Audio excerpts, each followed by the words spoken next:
क्या आपने कभी सुना है कि एक रात ऐसी होती है जब चाँद की रोशनी लाल हो जाती है और जो भी उस रात जंगल में जाता है वो कभी वापस नहीं आता। आज मैं आपको ऐसी ही एक कहानी सुनाने जा रही हूँ जो आपको सोचने पर मजबूर कर देगी। क्या अर्जुन और उसके दोस्त उस रक्त चंद्रमा की रात बच पाए? अगर जानना चाहते हैं तो अंत तक इस कहानी को देखिए, क्योंकि इसका अंजाम आपके होश उड़ा देंगे। रात का तीसरा पहर था। जंगल में एक अजीब खामोशी थी, जैसे कि सभी जीव-जंतु किसी खतरे का एहसास कर चुके हों। गांव के बुजुर्ग हमेशा कहते थे कि इस रात चांद की रोशनी लाल हो जाती है और फिर अजीब घटनाएं घटित होती हैं। लेकिन अर्जुन को इन कहानियों पर विश्वास नहीं था। उसे तो अपने दोस्तों के साथ रात का शिकार करना था। अर्जुन अपने तीनों दोस्त रोहित, सनी और विकास के साथ जंगल में था। आसमान में लाल चांद धीरे-धीरे उभर रहा था और जैसे-जैसे वो चमकता गया, जंगल में अजीब-सी सिहरन फैलने लगी। जैसे ही वे अंदर गए, अर्जुन ने महसूस किया कि यहाँ का माहौल कुछ अलग है। हवा ठंडी नहीं बल्कि भारी और बोझिल थी। तभी रोहित ने अचानक एक अजीब बदबू महसूस की। ये कैसी बदबू है? उसने धीमी आवाज में पूछा। अर्जुन कुछ कहने ही वाला था कि उसकी नज़र पेड़ों के बीच एक काले साए पर पड़ी। तुमने वो देखा? उसने धीरे से कहा। सनी ने सहमते हुए सिर हिलाया। वो क्या था? विकास ने फुसफुसाया, लेकिन कोई जवाब नहीं दे पाया। अचानक वो साया हिलने लगा, जैसे उसकी आंखें उन पर टिकी हो। अर्जुन ने सोचा शायद ये कोई जंगली जानवर है, लेकिन जैसे ही चांद की लाल रोशनी उस आकृति पर पड़ी, उसकी धड़कन रुक गई। वो इंसान नहीं था, या शायद इंसान ही था, लेकिन उसकी शक्ल इंसानी लग रही थी।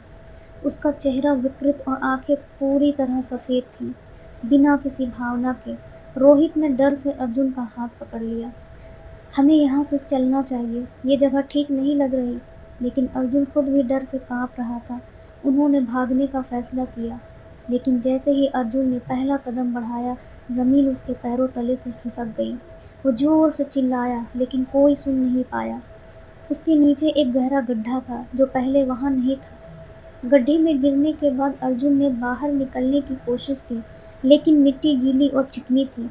ऊपर से वो अजीब आकृति अब भी धीरे-धीरे उसकी ओर बढ़ रही थी। अर्जुन को ऐसा लगने लगा कि ये उसकी आखिरी रात हो सकती है। जैसे ही वो आकृति उसके पास आई, चारों ओर चीखें गूंजने लगी। वो चीखें ऐसी थी जो उसने कभी नहीं सुनी थी। अचानक सब कुछ शांत हो गया। अर्जुन की आंखें धीरे-धीरे बंद होने लगीं। उसने आखिरी बार उस लाल चाँद को देखा, जो अब और भी भयानक लग रहा था। अर्जुन की चेतना धुंधली होने लगी। आकृति उसके ऊपर झुक गई थी। अब जैसे ही उसने अर्जुन की गर्दन को छुआ, उसकी सांसें थम गईं। फिर जंगल में फिर से सन्नाटा छा गया। अर्जुन ने अपनी आखिरी ताकत जुटाकर ऊपर देखा। रोहित, सनी और विकास उसकी तरफ बढ़ते आ रहे थे। अर्जुन, हम आ रहे हैं, रोहित चिल्लाया। उन्होंने एक रस्सी फेंकी। अर्जुन ने रस्सी को कसकर पकड़ा और धीरे-धीरे बाहर खींचा जाने लगा। जैसे ही वो बाहर आया, उसने देखा कि जंगल पूरी तरह बदल चुका था। पेड़ मरे हुए और जले हुए थे। अर्जुन और उसके दोस्त तेजी से गांव की ओर भागे। गांव पहुंचकर उन्होंने देखा कि हर कोई अपने घर के अंदर बंद था।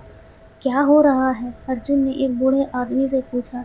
बूढ़ा कांपते हुए बोला, तुम लोग बच गए। रक्त चंद्रमा की रात में जो जंगल जाता वो वापस नहीं आता। अर्जुन और उसके दोस्तों ने एक दूसरे को देखा।